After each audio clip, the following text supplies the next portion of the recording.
ఈ కేటీఆర్ పైన మళ్ళొక కేసు, ఆయనతో పాటు 5గురు బీఆర్ఎస్ నేతల పైన బంజారాహిల్స్ పిఎస్లో నమోదు. ఏసీబీ ఆఫీసు నుంచి ర్యాలీగా తెలంగాణ భవన్కు వెళ్ళినందుకు చేసిందే దొంగ పని. 55 కోట్ల రూపాయలను అనుమతి లేకుండా ఎన్నికల నిబంధనలను ఉల్లంఘించి ప్రభుత్వ ఖజానా నుంచి విదేశాలకు ఎలాంటి అనుమతి లేకుండా డబ్బులు ట్రాన్స్ఫర్ చేసి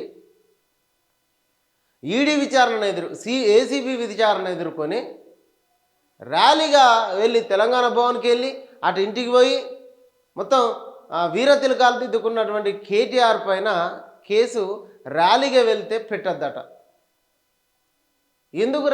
ఎందుకు ర్యాలీగా వెళ్ళిరు? ఏం ఘనకార్యం చేసిరు? ఈయన దగ్గర ఎక్కడికి వెళ్ళిరు? కేసీఆర్ దగ్గర పోయి కలిసిరు. త్వరలో కేసీఆర్ కూడా ఏసీబీ ఈడీ విచారణను ఎదుర్కోవాల్సినటువంటి సందర్భం రాబోతూ ఉన్నది.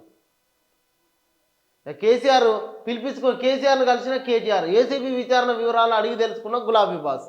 ఎందుకంటే త్వరలో ఆయన కూడా ఏసీబీ విచారణను ఎదుర్కోవాల్సినటువంటి సందర్భం రాబోతుంది. ఎట్లెట్లా అడిగిరు క్వశ్చన్లు, ఏం చెప్పినావు అని అన్నీ అడిగిండట.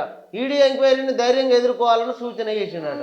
28 వరకు హరీష్ రావును అరెస్ట్ చేయొద్దంటూ హైకోర్టు. ఏం లేదు, ప్రతి దాంట్లో కోర్టుకు వెళ్ళుడు, క్వాస్ పిటిషన్ లేసుడు, అరెస్ట్